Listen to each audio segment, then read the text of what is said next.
Good afternoon. This is Sam Vaughn for Sam Sports Report. We talked about Bo last week, but I'm going to repeat it again.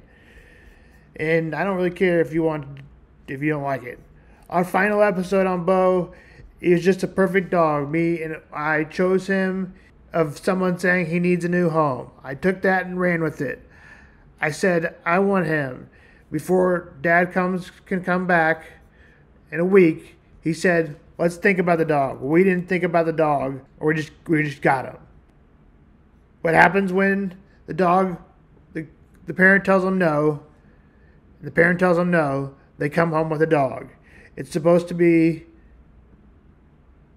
my dog for the most part, but Mom, also like she does, she always wants a dog. And a lot of times she takes him over. But that's okay. She fell in love with Mom too as well, but he's still my dog. I consider him. He plays ball with me. Now he likes to be followed, but his one rule is throw me the ball right next to me, and then I'll chase it. And then we can play chase, my favorite game. It gets him exercise and like that. The naughty side to Bo, he likes to get toys and other people's stuff and eats them and shreds them. He thinks he's funny, and for the most part he is.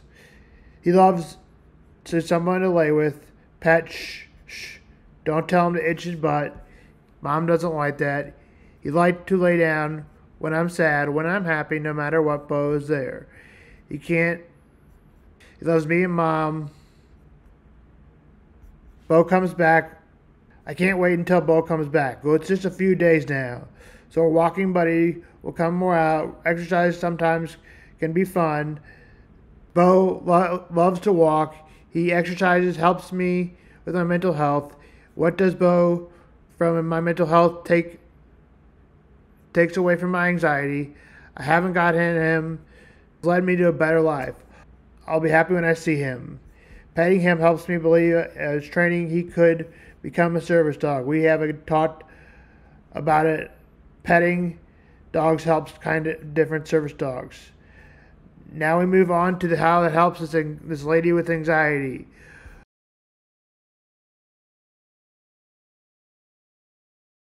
How can he help me keep active and keep my anxiety away?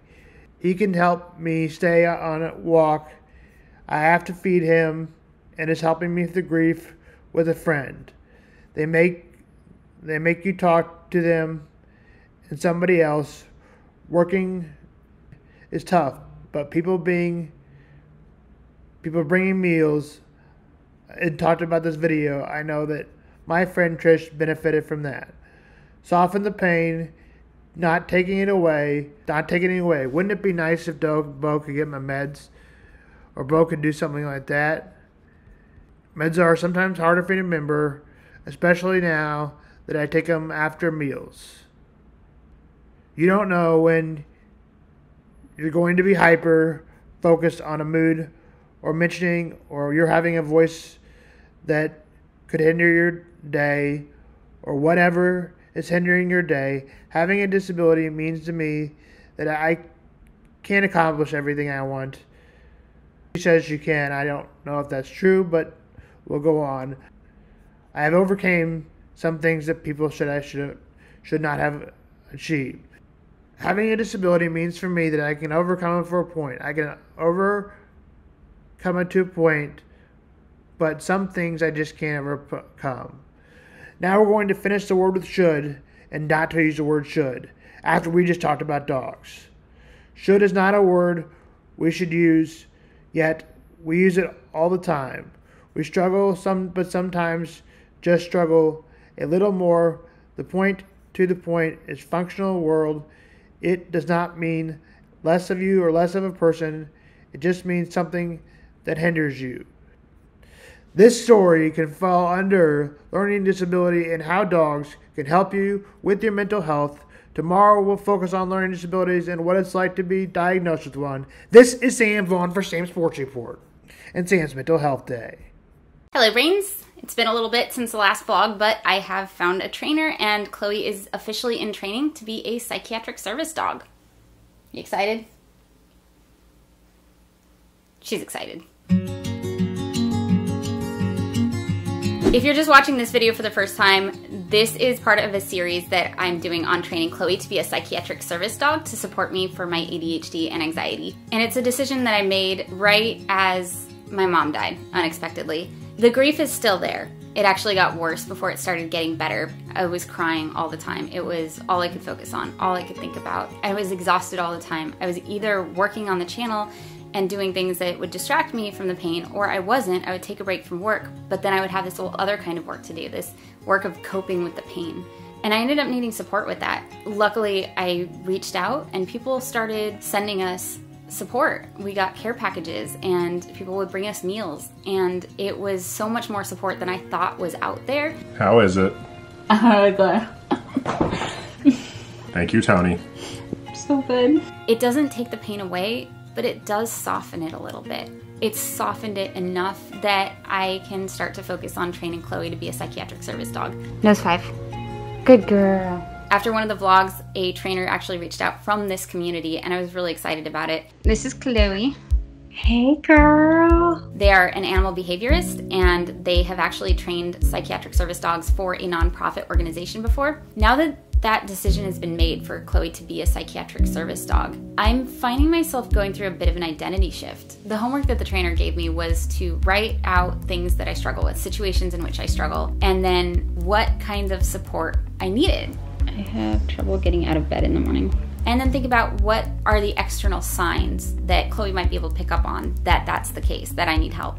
The first time I taught her to go get my meds, I reinforced it a couple of times because I was so excited. I was like, she knows how to do it. So then she wouldn't stop. She kept bringing me my meds over and over and over. In case you need to pair it with a command first, so she only gets you your meds when there's some kind of a trigger for it, whether it be like whether you're freaking out and that's when you want your meds, or whether you specifically just want to have a command of go get my meds. Hey Chloe, can you bring them?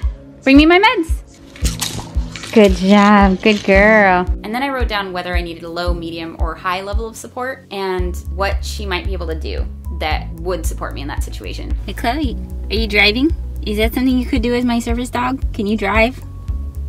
I'm having to be mindful of my own ADHD in a way that I haven't been before. What do I look like when I'm struggling with this thing? Like, what kind of help would help me? And it's making me have to accept that I need help.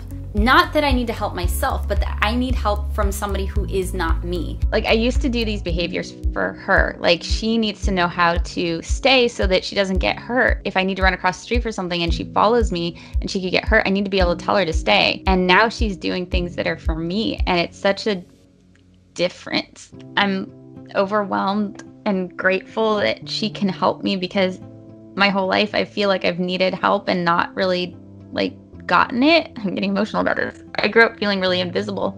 My problems didn't matter because there were other people who were struggling harder than I was. And so having a dog to see me, when I'm around her, I don't feel invisible. I have to come to terms with the fact that a psychiatric service dog is trained to do specific tasks to help somebody with their disability. And that word carries so much stigma, and it shouldn't, but it does. It's an identity shift. It is. And it's like the difference is you're wearing your disability on the outside now, because it's not something that you can hide.